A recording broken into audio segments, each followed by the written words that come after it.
ये सब देख रही कुछ ही दूर खड़ी नंदिता का चेहरा गुस्से से लाल हो गया था। वो मुंह बिगाड़ कर बोली, लो जनाब, फिसल गई। उस दिन आयशा के साथ और अब यहाँ। पता नहीं इसे इस लड़की में क्या दिखा। देखो तो कैसे चिपक कर डांस कर रहा है, जैसे अगर दूर हो जाएगा तो सांस नहीं ले पाएगा। देवेन और माया जितना क्लोज डांस कर रहे थे, उतना ही नंदिता के गुस्से का पारा बढ़ता जा रहा था। वो मुड़कर खड़ी हो गई और हाथ में लिया शैंपेन का ग्लास एक बार में खत्म कर दिया। पहली बार ड्रिंक करने की वजह से नंदिता ने खांसना शुरू कर दिया था। लगता है पहली बार शैंपेन पी रही हो। अपने पीछे से आई आवाज सुनते ही नंदिता की आंखें शौक से बड़ी हो गई, क्योंकि वो जानी पहचानी आवाज शरद की थी। मास्क में होने की वजह से शरद नंदिता को पहचान नहीं पा रहा था। शरद नशे की हालत में उसके करीब आने लगा। नंदिता सहम कर पीछे कदम लेने लगी। अरे डर क्यों रही हो बेबी, चलो ना, आई प्रॉमिस मेरे साथ तुम्हें बहुत मजा आएगा, जो आज तक नहीं आया होगा।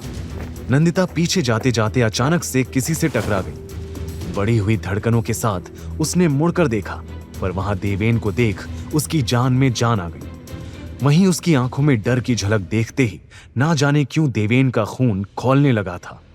मुट्ठी भींचकर वो शरद को मारने को भी तैयार था, पर नंदिता ने उसका हाथ पकड़ इशारे से मना कर दिया। तभी शरद बोला, तू कौन है बे? खैर तू जो भी है, इस लड़की को मेरे पास भेज। देवेन ने नंदिता का हाथ पकड़कर अपने पीछे किया और कड़क आवाज में बोला, सॉरी बॉस, पर ये सिर्फ मेरी है। ओ तो तेरी बंदी है ये। अरे तो क्या हुआ, तूने सुना नहीं, प्यार बांटने से बढ़ता है। तो देवेन उसे पंच मारने के लिए आगे बढ़ने वाला था, पर तभी माया वहां आ गई। उसने शरद को रोकते हुए कहा, अरे शरद बेबी, तुम यहाँ हो और मैं तुम्हें पूरी पार्टी में ढूंढ रही थी। Come on, let's have a drink ना, कम ऑन बेबी। माया की रिवीलिंग ड्रेस देखकर शरद सब कुछ भूल गया और माया के साथ चला गया। नंदिता चैन की सांस भर रही थी। तभी देवेन भड़क उठा, समझ नहीं आता, तुम जहां होती हो वहां मुसीबत क्यों खड़ी हो जाती है? अरे अगर शरद करीब आ रहा था तो चिल्ला नहीं सकती थी, भाग नहीं सकती थी? अगर उसने तुम्हें छू भी लिया होता तो अभी उसकी लाश देख रही होती। नंदिता उसकी बात सुन हैरान हो गई। उसे देवेन की अपने लिए इतनी फिक्र का रीजन समझ नहीं आ रहा था, पर इस बारे में ज्यादा ना सोचते हुए उसने पूछा, वो लड़की, वो रेड ड्रेस वाली, उससे कुछ पता चला?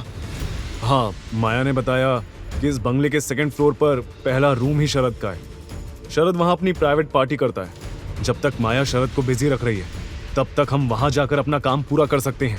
अब चलो। ये कहकर देवेन ने नंदिता का हाथ पकड़ा और दोनों बंगलों के अंदर चले गए। अंदर आते ही हर कपल को नशे में धुत और मेकआउट करता देख नंदिता अनकंफर्टेबल फील करने लगी थी। उन्हें इग्नोर कर देवेन उसे सीधा सेकंड फ्लोर पर ले गया। दोनों मौका देखकर शरद के रूम में एंटर हो गए। शरद का लैपटॉप ढूंढो, सब कैमरास की फुटेज उसी में स्टोर होती है। नंदिता और देवेन तुरंत पूरे रूम में लैपटॉप ढूंढने में लग गए। काफी देर तलाश करने के बाद भी उन्हें कुछ नहीं मिला। आईपी एड्रेस से इसी फार्म हाउस की लोकेशन शो हो रही थी, और शरद अपने कमरे के अलावा वो लैपटॉप कहीं नहीं रखेगा। पर कमरे में भी कहां? देवेन खुद में बड़बड़ा रहा था। तभी नंदिता उस कमरे की विंडो से नीचे गार्डन में नजर मारते हुए बोली, तुम्हारी वो माया शरद को ज्यादा देर तक हैंडल नहीं कर पाएगी, हमें जल्द ही कुछ करना होगा। मे बी किसी और रूम में वो लैपटॉप हो। देवेन, लेट्स गो, बाकी रूम्स भी चेक कर लेते हैं, इससे पहले देर हो जाए।